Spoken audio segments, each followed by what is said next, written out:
guys, it's Glenn from glenscarcollection.com, and today we have our full complete review of the BMW 330i xDrive.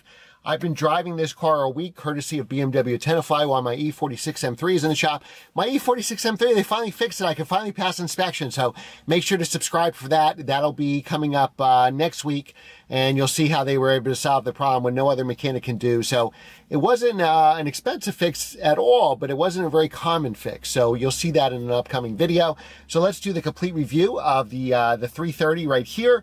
First, before we take it out on a drive, and you've seen our first drive video already, I'll link it at the end of this so you can watch that. I won't repeat myself. Whatever I don't cover here, I've already covered in that video. So first, let's take a look at the interior, and then we'll take it on the road, and I'll tell you what's good and what's bad about the BMW 330 xDrive.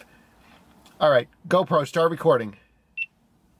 All right, so let's take an overview of the interior. First of all, I like this steering wheel. Not as thick as necessarily as an M car steering wheel, but I think it's the perfect size. So not too thin, not too thick. I've been driving it all week long, and it's very comfortable. Good 9 and 3 position, good 10 and 2 position.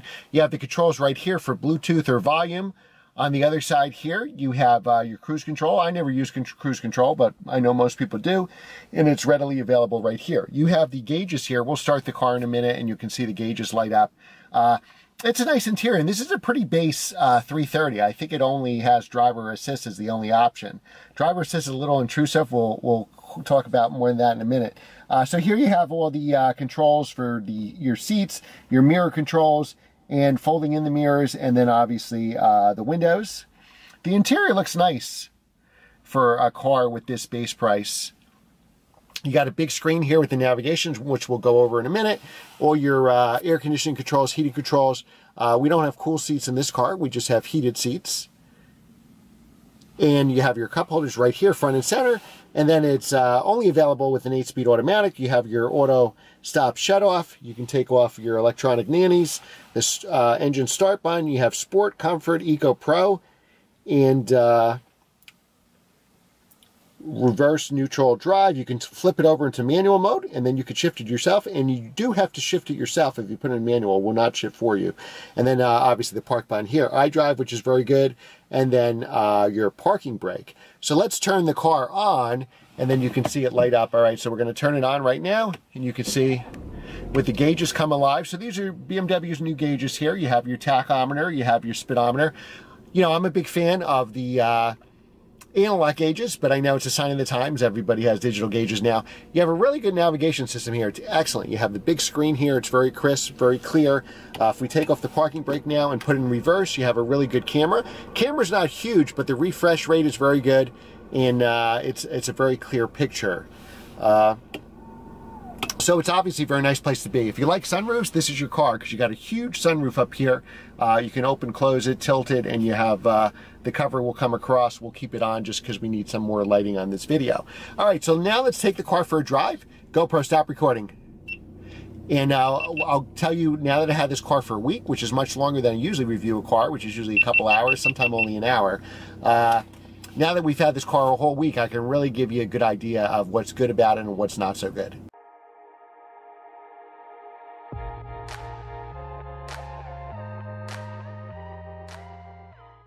All right, guys, so let's take it for a spin. I'm going to put it in sport mode. I really like driving in sport mode. And I also like to manually shift the car. Now, it's an 8-speed automatic transmission, so of course it's not as good as a dual-clutch transmission. But it's actually pretty decent as far as shifts and downshifts. It rev matches you. When you're in sport mode and use the manual, you put it in manual mode, then you do have to use the paddle shifters. It will not shift for you as you go to red line. It actually, the noise gets better. You hear more of that exhaust noise. So it definitely sounds a lot sportier. So you can hear it as we downshift. That's only available in sport mode. The handling is pretty good. I mean, I'm really surprised for a base model. We have a review of the M340i xDrive. I'll link that towards the end, and you should definitely watch that. But you know, that car was to die for. But loaded up with options, it was pretty expensive. I believe the one I drove was about $70,000 all in. Now we're driving on some really bouncy roads here. You can see the camera shaking, but it feels great. When I've drove on the same roads in F80 M3 or even my E46 M3, it's really bouncing around. And this car gives you a really great ride. So as a daily driver, you know, A+ on the compliant ride. There's very little understeer. There's very little body roll. Now it does come with all-season tires, and you can get better tires. So you can get, it comes with run flat all-season tires. They're not the best, so they don't have the ultimate grip. For most people, they're probably just fine because, you know, most people are probably just using this commuter. They're not taking it to the track. They're not driving it their favorite back roads on the weekends like I would. But there are better options. You can get performance non-run flat tires. You can get non-run flats, you can get performance tires, so there are a lot of tire choices here that you're not stuck with all-season run flats. A lot of people like the security run flats, so that's what they're going to get. So let's turn down this road here. And again, we're in manual mode, first gear, accelerate. It's really good, right? I mean, it's really a fun car to drive. Now, it's a 4-cylinder, twin turbocharged. You know, BMWs are known for their inline 6, but I think they've done pretty good with the 4-cylinder. Gas mileage has been amazing. I've been driving this all week. I still have a half tank of gas. So I know it can get up to 35 on a highway, and I've done probably mostly highway driving with this, but I can tell you that I'm probably getting the low 30s average. Now, maybe because this is a less powerful 4-cylinder car that I'm used to and it has torque down low for town driving, maybe I'm driving it more conservatively because it's not an M3 or an M2 or something like that, because obviously with those cars, they get a lot worse gas mileage. But, you know, this, I would save a ton of gas driving this car every day for sure. This blows away my Audi S8. My Audi S8 has cylinder deactivation, so that 8-cylinder is only 4-cylinder on the highway. Now, I may drive that with a heavy foot and at much higher speeds, and I'm getting about 22 and a half, almost 23 with that car average. And I'm thrilled because my E90 M3, I got 17. So I thought going up to 22 was a huge difference. But driving this car all day, I'm probably averaging 32, 33. And again, I think I'm driving it conservatively.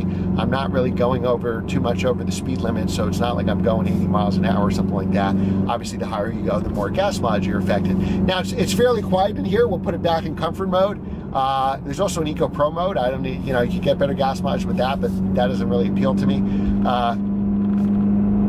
It's very quiet in here. I think the Bluetooth works well, the stereo works well, the navigation is excellent. So I think it's a daily driver. It's really good. Everything you touch feels nice, and it doesn't, and really this is the base model with barely any options. So you have that driver assist, which I find really annoying, that kind of pulls you towards the lane all the time. And where I live is kind of isolated, so I'm not crossing the double yellow, but there's some lines for lanes there that I may cross over just because I have great sight lines that I don't see. And it really, really tugs at the steering wheel, like somebody's really fighting it against you. And I noticed right away, oh, it's got those electronic nannies, which I hate. Now, I don't know, I like the white exterior. I don't know what I think of the white and tan color combo. To me, I'd have a black or a blue exterior with the tan and maybe white with a black interior, but that's just me. So obviously looks are subjective.